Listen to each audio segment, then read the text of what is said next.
Matod pa sa report, mga kabombo, mikunhod ang public trust nila ni Presidente Bongbong Marcos o Vice President Sara Duterte base sa pinakaawahing survey sa Social Weather Stations SWS. Ang ilang kanong trust rating ni Obos, mga kabombo, base sa SWS sa survey. Sa survey nga gi-commission sa Strat-based consultancy, nakakuha si Bongbong Marcos og positive 24 net trust rating. Mas ubos kini kung itandi sa iya nakuha nga positive 29 sa buwan sa Disyembre.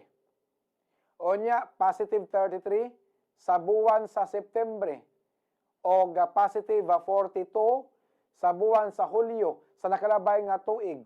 Lagtod pagka-istorya, nagdagan ang panahon, pila ka buwan ang nakalabay, ni kunhod og maayo ang trust rating ni Bongbong Marcos, mga sukin tigaminaw. Lagtod pagka-istorya, ang katawhang Pilipino wala na makauyon sa iyang performance.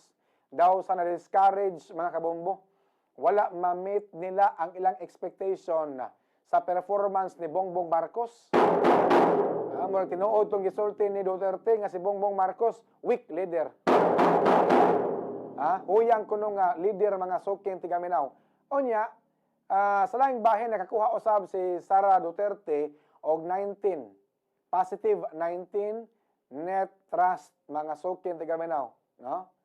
Mas ubos kini sa positive 24 sa nakalabay nga buwan. Mas ubos usab kini sa positive 29 sa buwan sa Septembre.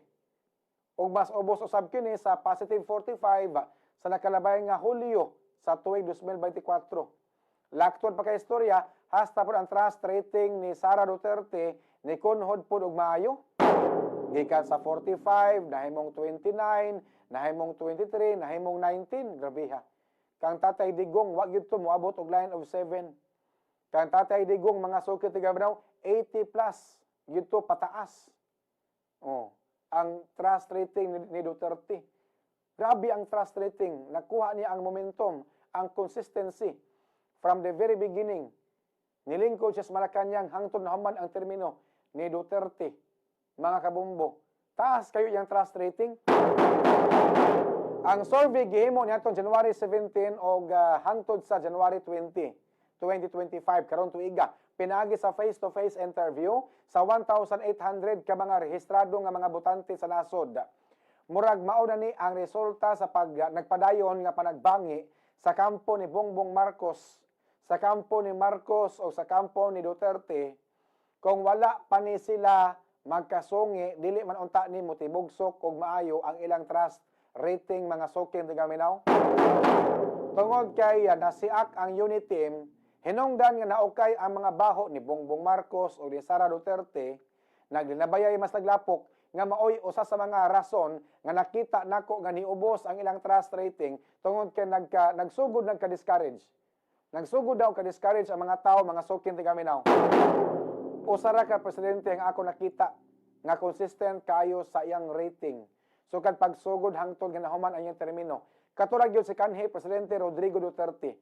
Nga din sukad pa paglingkod niya isip presidente sa nasod sa Pilipinas, hangtod nga nihawa siya sa Malacanang, taas gyapon kayo ang iyang trust rating, mga suking tigaminaw.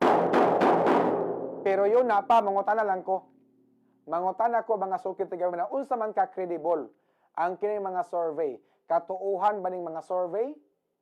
Katuuhan ba ning mga survey, mga suking tigaminaw? Kay sukad masukad, wala pa ko nakasuway nga giduol ko sa tig survey aron pangutan-on ko. Kamo diha nga naminaw karon. Nakatry na ba mo? Nakatry na ba mo nga gi-survey mo, mga suking tigaminaw?